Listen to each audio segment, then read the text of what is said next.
Hello বন্ধুরা, তোমার সঙ্গে কেমন আছেন? খুব ভালো আছি। দেখো এখন পুজো হয়ে গেছে কমপ্লিট।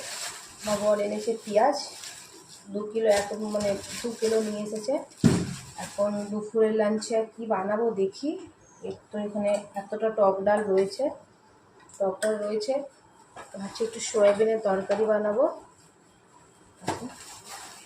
এটার মধ্যে এনে দিয়েছে সয়াবিন, আর এখানে ভাত বসিয়ে দিয়েছি। সয়াবিনটা খোলা যাক বন্ধুরা। এখন সয়াবিন ভাবছি সয়াবিন আর সবজি কালকেও রয়েছে, বেসন আলু সবজিও রয়েছে কালকে। এটা আমার ডগির মানে লোলার খাবার হয়ে গেছে কমপ্লিট, বানিয়ে ফেলেছি। লোলার খাবার হয়ে গেছে বন্ধুরা, দেখো। আর এখানে ভাত বসিয়ে দিয়েছি, আর এখানে একটুখানি ওর জন্য আটা মেখে রেখেছি। দেখি ও কী খায় জানি না, এখনও আসুক।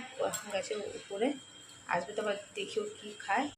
আজকে তো মঙ্গল, আর আজকেও নিরামিষ, কালকে আবার ননভেজ হবে, মাছ। কালকে দেখি কী আনা হয়। চলো এতটা পেঁয়াজ এসে গুছিয়ে ফেলি পেঁয়াজটা। এই যে এখানে এটা আলুর তাক, এটা পেঁয়াজের তাক। পেঁয়াজগুলো এখানে রেখে দিলাম, বড় বড়ই পেঁয়াজ এনেছো। দেখো পেঁয়াজ, এটা রসুন, আদা এখানে রয়েছে রসুন। চলো এখন দেখি কি বানান যা। ডালটাতে একটু জল দিলাম হালকা, ওতে দেখো পেঁয়াজ নিয়ে নিচ্ছি বন্ধুরা। চলো ঝটপট করে কেটে নিই পেঁয়াজ। দেখো পেঁয়াজ নিয়ে নিচ্ছি। আমি তো দাও দিয়ে কাটতে পারি না, আমার অসুবিধা হয়। ভাবছি একবারে রাত্রেও হয়ে যাবে, সয়াবিন আলুর তরকারি বানিয়ে নেব, আর রাতে রুটি দিয়ে হয়ে যাবে। এখন টক ডাল আছে, ভাত হয়েছে, আর এই বেসনের তরকারি রয়েছে, ওটা দিয়ে হয়ে যাবে। পেঁয়াজটা কেটে নিই। রাত্রের জন্য একবারে করে নেবো, তো রাত্রে বাসে রুটি করবো বন্ধুরা, একদম ঝামেলা হবে না। এখানে ভীষণ চোখ জ্বলে।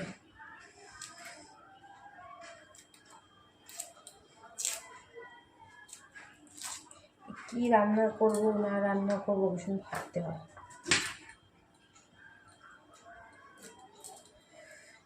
পেঁয়াজটা ভালো মতন চোখলাটাতে ছিলে, আমার তো এখনই চোখ জ্বলছে।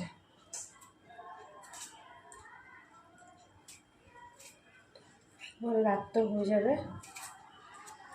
লোলারও হয়ে গেছে খাওয়া, এখানে ওটা দিয়ে দিব। তা